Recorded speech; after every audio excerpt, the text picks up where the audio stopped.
Guys very good morning. ఇప్పుడు వచ్చేసరికి మనం అరుణాచలం దగ్గర ఉన్నాం. ఇప్పుడు వచ్చేసరికి కరెక్ట్గా నేను అరుణాచలం బ్యాక్ సైడ్ గోపురం ఉంది కదా, రాజగోపురం బ్యాక్ సైడ్, ఆ గోపురం దగ్గర అయితే ఉన్నాను. ఇదిగోండి. ఇప్పుడు నేను ఇక్కడి నుంచి కాంచీపురం అయితే వెళ్ళాలి. కాంచీపురం వచ్చేసరికి ట్రైన్ అనేది లేవు. ఇక్కడి నుంచి మనం ఏం చేయాలంటే ఇక్కడ నుంచి నడుచుకుంటూ బై వాక్ 1.6 కిలోమీటర్స్ అయితే ఉంది. నియర్ ఓల్డ్ బస్ స్టాండ్ అంట. అక్కడ నుంచి ఎవ్రీ హాఫ్ అన్ అవర్కి కాంచీపురానికి అయితే బస్సెస్ అయితే ఉంటాయి. ట్రైన్ అయితే ఉండదు. మీరైనా ప్లాన్ చేస్తే డైరెక్ట్ ఏం చేస్తారంటే బస్ స్టాండ్కి ఆటో కానీ బస్సెస్ కానీ అవైలబుల్ ఉంటాయి. నేనైతే కొంచెం చూసినట్టు ఉండేది, కొంచెం నడిచినట్టు ఉండేది అని చెప్పేసి ఎర్లీ మార్నింగ్ కదా బాగుండిద్ది అని చెప్పేసి నేను నడుచుకుంటూ అయితే వెళ్తున్నాను ఓల్డ్ బస్ స్టాండ్కి. డైరెక్ట్ మీకు కాంచీపురం అయితే వీడియోని అయితే కంటిన్యూ చేస్తాను. ఇంకా ఇప్పుడు వచ్చేసరికి మనం బస్ స్టాండ్ దగ్గర వచ్చి బస్ అయితే ఎక్కాను. డైరెక్ట్ కాంచీపురం చెన్నై నుండి 60 కిలోమీటర్ల దూరంలో ఉంది. అక్కడ 3 మెయిన్ టెంపుల్స్ ఉన్నాయి. ఒకటి వచ్చేసరికి Kanchi Kamakshi temple, 2 Ekameshwara temple, 3 Kanchi Vishnu temple. ఈ వీడియోలో 3 టెంపుల్స్ని కవర్ చేశాను, పూర్తిగా చూడండి. మీరు మొదటిగా మన ఛానల్ని చూస్తున్నట్టయితే సబ్స్క్రైబ్ చేసుకోండి. మీకు ఏమైనా డౌట్స్ ఉంటే కామెంట్ బాక్స్లో కామెంట్ చేయండి. ఇంకా వీడియోని స్టార్ట్ చేసేద్దామా? కాంచీపురం అమ్మవారు అంటే 18 శక్తిపీఠాల్లో ఒక్కర్లైన కంచి కామాక్షి, మళ్ళీ 5 పంచభూత లింగాల్లో ఒకటైన ఏకమేశ్వర టెంపుల్కి అయితే మనం వెళ్ళబోతున్నాం. ఇప్పుడు వచ్చేసరికి నేను కాంచీపురం ఇక్కడైతే వెళ్తున్నాను. కంచి కామాక్షి అమ్మవారి దగ్గరికి ఫస్ట్ వెళ్ళి అక్కడి నుంచి నియర్ ఒక 1 కిలోమీటర్ అయితే ఏకమేశ్వర టెంపుల్ అయితే ఉంది.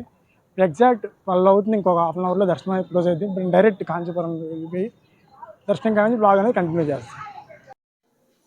హే గాయస్, ఇప్పుడు వచ్చేసరికి మనం కంచి కామాక్షి అమ్మవారి దేవాలయం దగ్గర అయితే ఉన్నాం. ఇది వచ్చేసరికి ఈస్ట్ ఎంట్రన్స్. మనం బ్రహ్మోత్సవాల టైంలో రావడం వల్ల ఇలా డెకరేషన్ అనేది చేశారు. శ్రీ కంచి కామాక్షి అమ్మన్ దేవస్థానం Kanchipuram east entrance.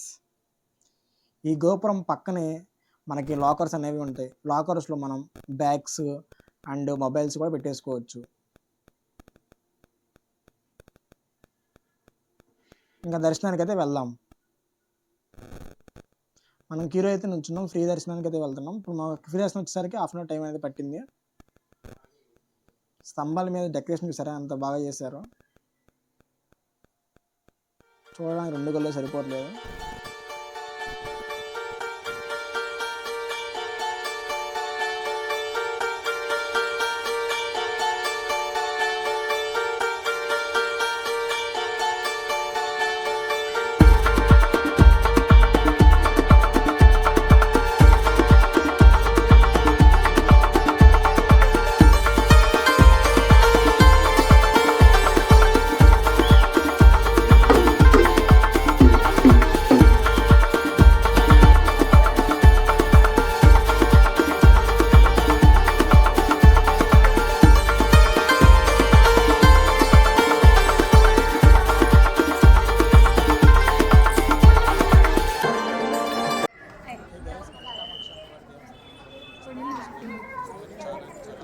Hey guys, ఇప్పుడు వచ్చేసరికి టైం ఎగ్జాక్ట్ 2 అయితే అవుతుంది. మనం కాంచీపురంలో కంచి కామాక్షి అమ్మవారిని దర్శించుకున్నాం కదా. దర్శించుకొని వచ్చే టయానికి కరెక్ట్గా బయట వచ్చే టయానికి 1:30 అయితే అయింది. అక్కడ నుంచి ఏకమేశ్వర టెంపుల్కి 1 కిలోమీటర్ అయితే ఉంది. నేను ఒక హాఫ్ అన్ అవర్ నడుచుకుంటూ వచ్చి టైం వచ్చేసరికి 2:05 అయితే అయింది. ఇంకా దర్శనం వచ్చేసరికి 4 o'clockకి. మనం ఇప్పుడు 2 hours టైం అనేది వేస్ట్ చేసి దర్శనం అయితే చేసుకుందాం. ఇంకెందుకు లేట్ ఎందుకు. ఏకమేశ్వర టెంపుల్లోకి 4కి అయితే ఎగ్జాక్ట్ ఓపెన్ చేస్తారు. వెళ్ళి దర్శనం అయితే చేసుకుందాం. హే గాయస్, ఇప్పుడు వచ్చేసరికి మనం ఏకాంబేశ్వర టెంపుల్ దగ్గర అయితే ఉన్నాం కదా. మీకు ఏకాంబేశ్వర టెంపుల్ గురించి పూర్తిగా స్టోరీ రూపంలో మీకు అయితే చెప్తాను. ఇక్కడ వచ్చేసరికి ఒక మామిడి చెట్టు అయితే ఉంది. అది నార్మల్ మామిడి చెట్టు అయితే కాదు, అది ఒక ఆర్డినరీ మామిడి చెట్టు. 3500 సంవత్సరాలు చరిత్ర ఉన్న మామిడి చెట్టు. పురాణాల ప్రకారం పార్వతీదేవి ఇక్కడే చెట్టు కింద మట్టితో శివలింగం తయారు చేసి శివుణ్ణి పూజించారు. ఒకసారి శివయ్య పార్వతీదేవిని భక్తిని టెస్ట్ చేయడానికి గంగా నది ప్రవాహం పంపించడం జరిగింది. అప్పుడు పార్వతీదేవి లింగాన్ని తన దేహంతో కప్పుకొని రక్షించారు.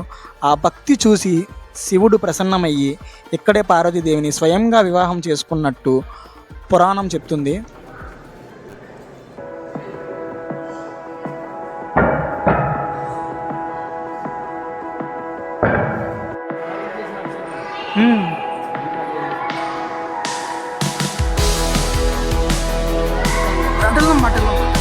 అదే అమ్మవారు తపస్సు చేసి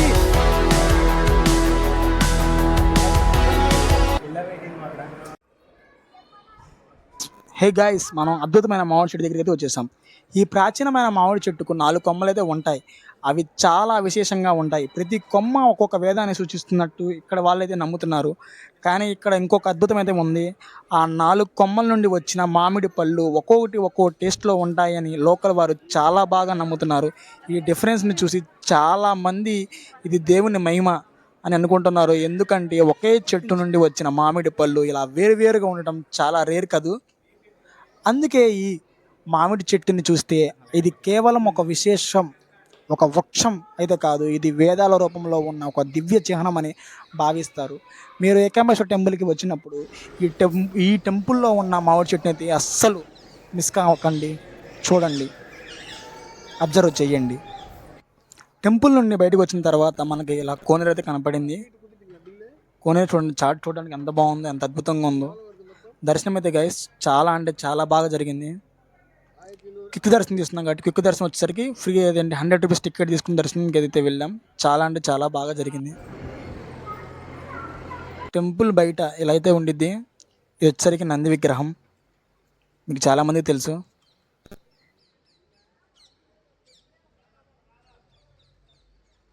మీకు ఇప్పుడు చూపిస్తున్నాను. ఇది వచ్చేసరికి కళ్యాణ మండపం అంట. చాలా అంటే చాలా అద్భుతంగా ఉంది. 2 కళ్ళు సరిపోలేదు గైస్, ఎందుకంటే ఆ స్తంభాలు కానీ అసలు అవి కానీ చాలా అంటే చాలా బాగుంది. అసలు ఒకసారి వచ్చి ఇక్కడికి వచ్చి ఎక్స్పీరియన్స్ చేయాలి. ఎన్ని మండపం ఆయిర్కాల్ మండపం.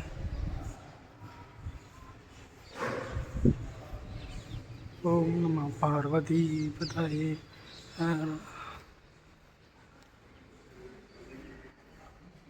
బ్రో మండపం అంట, మండపం కళ్యాణ మండపం అంటారు కదా.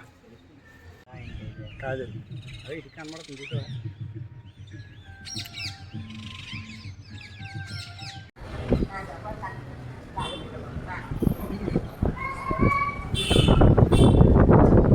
గైస్, మనం ఏకాంబేశ్వర టెంపుల్ దర్శనం అయిపోయిన తర్వాత మనం అక్కడి నుంచి ర్యాపిడో బుక్ చేసుకున్నాము విష్ణు కంచి దగ్గరికి.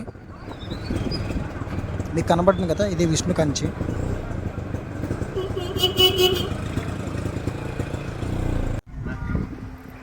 మీకు కనబడుతున్న మెయిన్ గోపురం వచ్చేసరికి ఇదే.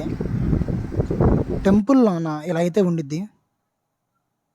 చూడడానికి చాలా అంటే చాలా అద్భుతంగా ఉండిద్ది. లోన వచ్చేసరికి బంగారు బల్లి, వెండు బల్లి ఉండిద్ది. మీరు దాన్ని కూడా కంపల్సరీ దర్శనం అయితే చేసుకోవాలి, ఇంత దూరం వచ్చారు కాబట్టి. మన కాంచీపురంలో మొత్తం 3 టెంపుల్స్ అయితే ఉన్నాయి. అందులో ఫస్ట్ వచ్చేసరికి కంచి కామాక్షి, 2 వచ్చేసరికి ఏకాంబేశ్వర టెంపుల్ శివుడిది, 3 వచ్చేసరికి విష్ణు టెంపుల్.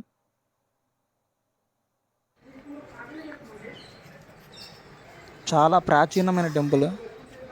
ఇప్పుడు మనం బంగారుపల్లి దగ్గరికి అయితే వెళ్దాం దర్శించుకోవడానికి.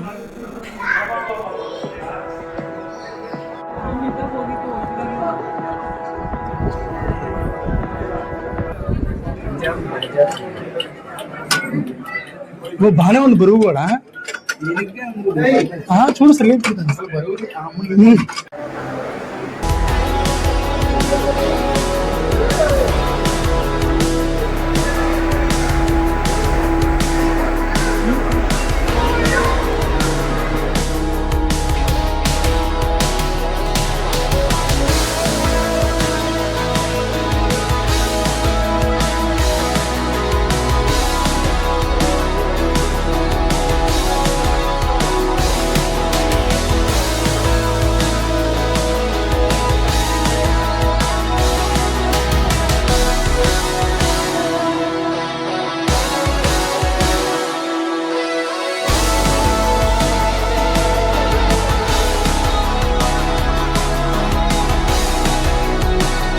ఇప్పుడు వచ్చేసరికి మనం కాంచీపురంలో ఉన్న 3 బిగ్ టెంపుల్స్ అయితే మనం చూసాం కదా. అది వచ్చేసరికి ఫస్ట్ వచ్చేసరికి కాంచీపురంలో కంచి కామాక్షి, 2 వచ్చేసరికి ఏకామేశ్వర టెంపుల్ శివుడిది, 3 వచ్చేసరికి పెరుమాల్ అంటే విష్ణువుది.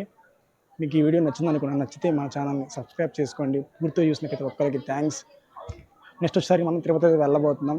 తిరుపతి ఎలా వెళ్తాం అనేది మీకు తెలియాలనుకుంటే మన ఛానల్ని సబ్స్క్రైబ్ చేసుకోండి. ఇంకా లేట్ ఎందుకు ఉంటా. జై హింద్. ఓం నమ శివాయ. ఓం నమో వెంకటేశాయ.